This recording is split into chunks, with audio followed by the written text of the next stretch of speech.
This week on the podcast, Sean and I are going to talk a little bit about from first conversation to long-term plan. Sean, I want to kind of dive into how you guys work a little bit, because I think a lot of people feel like still to this day, and even there's a lot of information out now, and there's a lot more. Everybody's got a podcast on YouTube. There's lots of information and shorts and reels and all that stuff. But I think a lot of people still feel like financial professionals are investment helpers. You know, they pick investments and that kind of thing. That's like one small piece of what a lot of financial professionals do, but it also depends on the type of financial professional, right? So let's talk a little bit about what makes you guys, what do you guys do, you know, Sean and your team, what do you guys do to kind of, you know, help people out and just make your approach in your mind, at least a little different from everybody else's. So we'll dive into that this week. You doing all right? Yeah, I'm good. Yeah. You doing all right? I'm doing good. Hanging out with you is always good.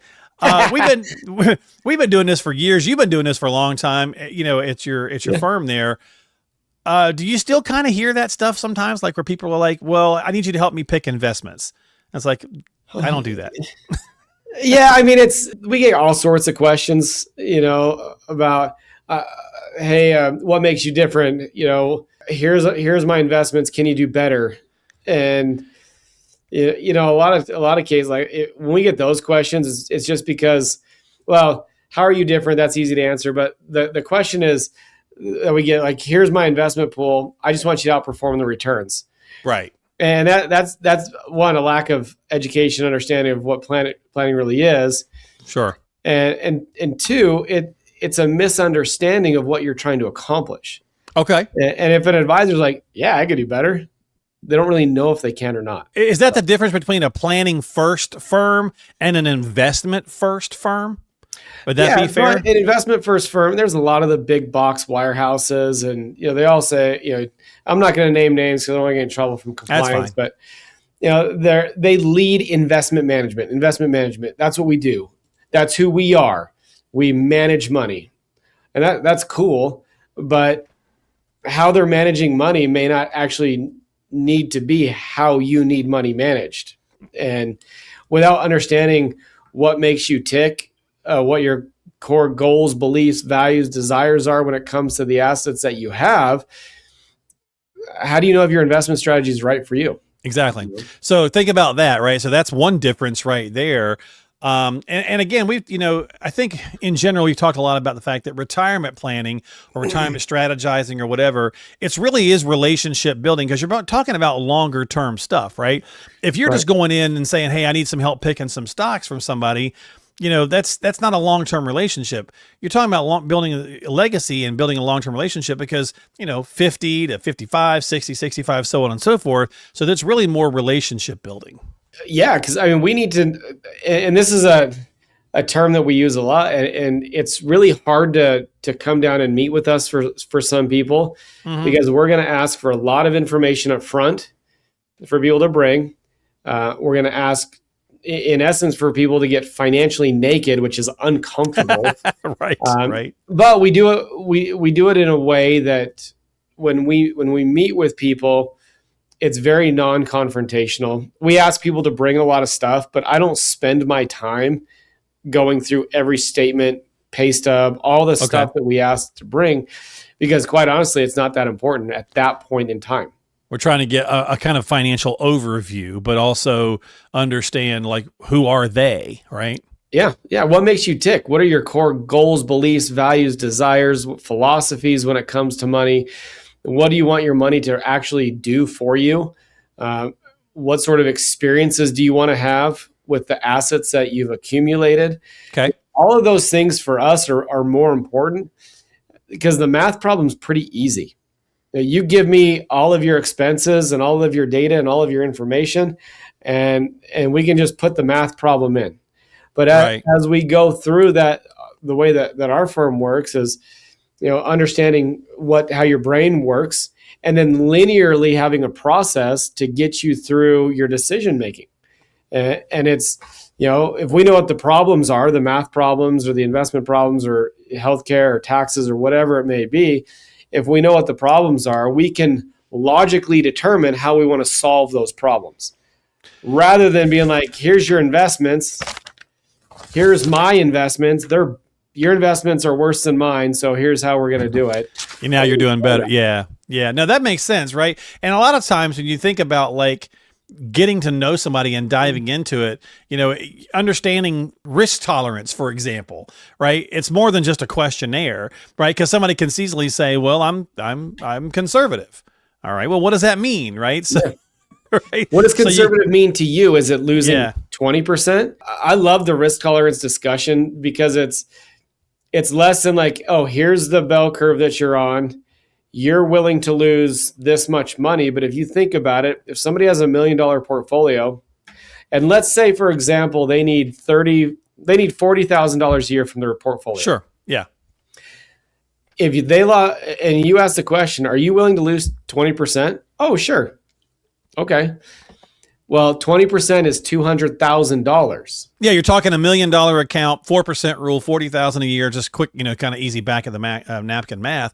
Yeah, if the market if your $1 million took a 20% hit, that's $200,000. Are you comfortable with that? Well, yeah, maybe. Okay, well, let's take it a step further. $200,000 is how many years worth of income?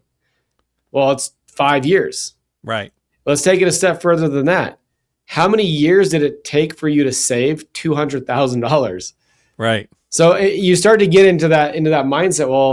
Well, and that's like, well, how do you want your income to be solved? You need 40 grand. How do you want to solve that problem? Protected, market, which we talked about, or hybrid.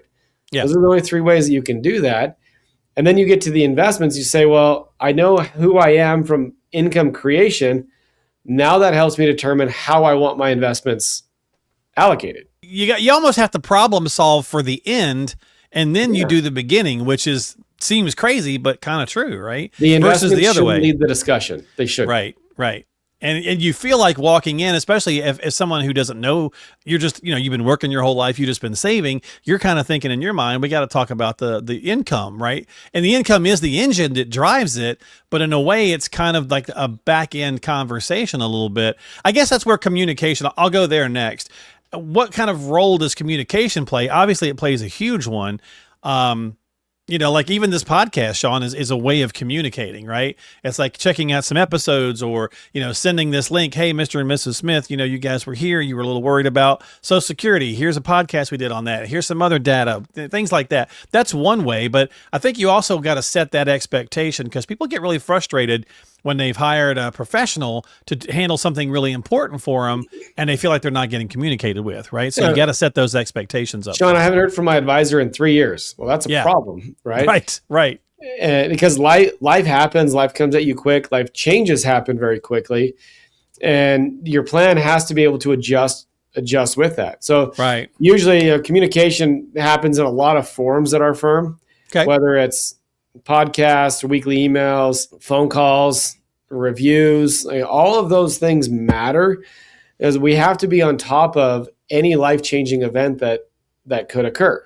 Whether it's my boss just asked me to retire versus I just inherited some money or I want to go on a trip and take my entire family. Like all those things there has to be a process to make decisions and they all have an effect on your financial life. So Indeed. If you don't have a process to make decisions and you're just making decisions, you don't know if that's going to be good or bad for your situation. Yeah, and I think a difference too when you're looking for an advisor, Sean, and correct me if I'm wrong here, but a lot of times people will say, well, I've got somebody helping me with my investments. They charge me every time, we have a conversation. And again, I talked about relationships earlier. I think a lot of financial professionals like you guys and people in that kind of vein, they are... it's really kind of almost like retainer, if you will. Like every time you call, I'm not billing you kind of thing, right? If you have a question, I'm not hitting you. You're not going to get a charge for it because you're like, hey, Sean, my daughter surprised me and she's getting married and I got to, figure out how to do a destination wedding. Can we come in and talk about that? You're not getting billed for that. Right. Our fee is based on assets that we manage in most cases.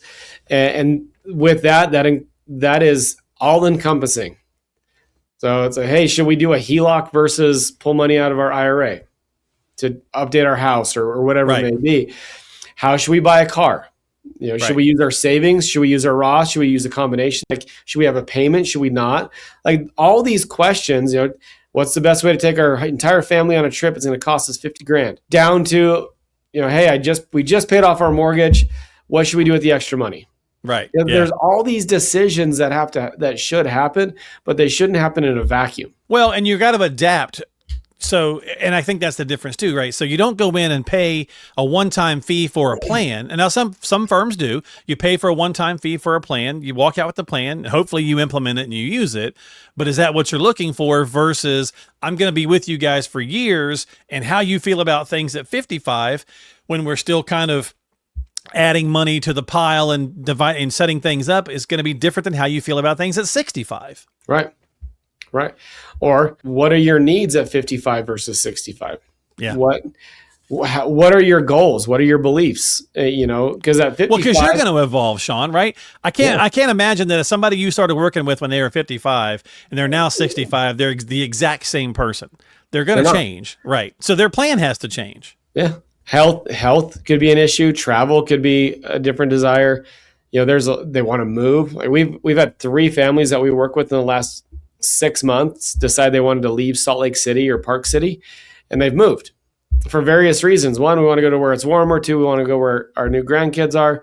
That happens. So making these decisions, it shouldn't be done just, we're just going to do it and then hope it works out. Well, that might be a bad idea.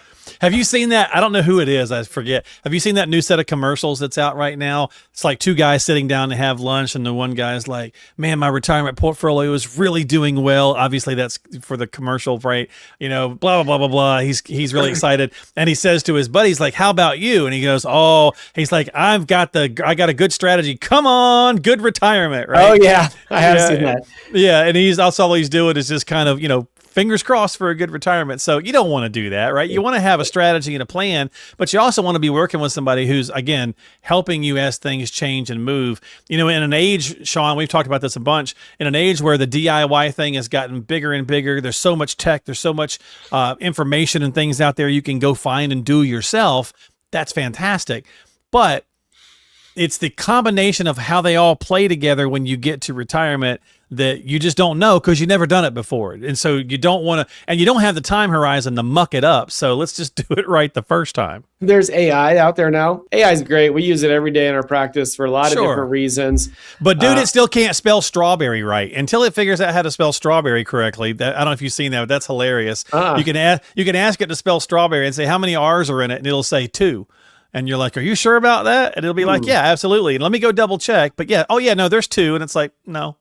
No, that's wrong. That's wrong. And I love when you tell it it's wrong and it goes and says, oh, you're right.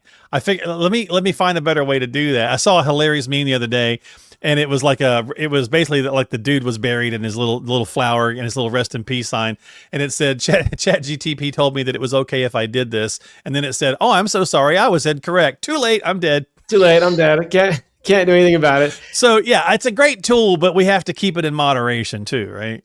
Well, and it can't take into account, it can't replace planning. It's good to get some information and data, but it can't replace planning. I think just skill set, like you've been doing this a long time, right? We talked about that. We'll wrap it up with this, because you're talking about coming in and seeing an advisor and what it looks like to kind of go from the first step through the whole process. And I know we didn't get into the granular pieces of each piece that you guys do, but it's complimentary. So just go do it anyway, right? Yeah. Just find out for yourself. But you've been doing this long enough, Sean, that if Mr. and Mrs. Jones walk in for the first consultation and sit down and you're looking at a kind of an overview and a collection of their stuff, you could probably say, I've got a pretty good idea of what they need, but you don't.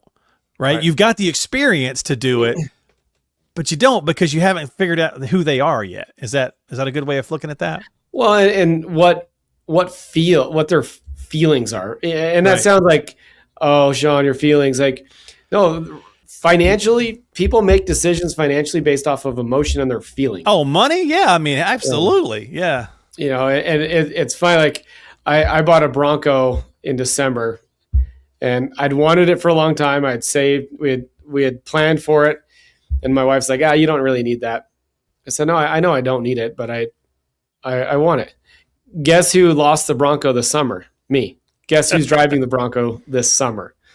Because it feels good and it's emotional. She loves it. And I'm like, Uh-huh. Yeah. cool. I was getting ready to say, yeah, she took it from you, didn't she? No. So anyways, but my point is people make decisions off of kind of how they feel. And as long as you're within the boundaries of what you can or can't do financially, which makes sense for your long-term plan, do those things, spend the money, enjoy. Just do the math first and make sure that you're good to do it so that you sleep at night after you've done it, right? Exactly. So if you need some help and you want to know what the process looks like, a lot of tools at Sean's websites you can check out. You can get onto the calendar for a consultation. Every advisor I know, and I know a lot of them across the country, they do this stuff complimentary to see if they're the right fit for you and you're the right fit for them. So no pressure, no fuss, no muss. If you want to know what it looks like and you need some help, and you probably do, especially if you're over 50, Sean, at the time we're taping this, it's before Memorial Day. I think we'll drop it right after Memorial Day. Memorial Day is the unofficial kickoff to summer. It is not technically summer, right? 50 plus is the unofficial kickoff to retirement. It's not actually retirement, but you're kind of like, you're getting the grill cleaned and you're getting the pool ready and all that kind of stuff, right? So to speak. So you're figuring it out. You at least you better be, right? So if you need some help, Sean's here. Click on one of the links below. We'll have some things in the show notes for you to click on. You can get started that way. ElevateMyRetirement.com. That's ElevateMyRetirement.com. Subscribe to us on Apple, Spotify, and of course right here on the YouTube. And we will see you next time. Sean, buddy, thanks for hanging out, man. Hey, thanks, man. Appreciate you. We'll see you next time here on Retirement Elevated with Sean Lee. This podcast has been prepared for educational and marketing purposes only. The information in this video is general in nature, does not constitute personalized investment advice, and does not provide a complete analysis of the subjects discussed. All investments involve risk, and different types of investments involve varying degrees of risk. There can be no assurance that any specific investment strategy will be profitable or suitable to you. Additionally, although information presented in this podcast is believed to be factual and up to date, we do not guarantee its accuracy. You should consult an attorney or tax professional regarding your specific legal or tax situation and should consult a professional advisor before implementing any of the strategies mentioned in this video. Investment advisory services are offered through Elevated Capital Advisors LLC, an SEC-registered investment advisor affiliated with Elevated Retirement Group LLC. Registration as an investment advisor does not constitute an endorsement of Elevated Capital Advisors LLC by securities regulators, nor does it indicate that the firm has attained a particular level of skill or ability. Insurance advice and products may be offered by a third-party insurance producer, which may be affiliated with Elevated Retirement Group LLC and Elevated Capital Advisors LLC. Walter Storholt, Mark Killian, and Third Wheel Media LLC are not clients of Elevated Capital Advisors. They receive cash compensation for their assistance in preparing and hosting this podcast, and for providing the endorsement contained in this podcast. Because Walter, Mark, and Third Wheel Media are compensated in connection with this podcast, they have a material conflict of interest in providing their endorsement.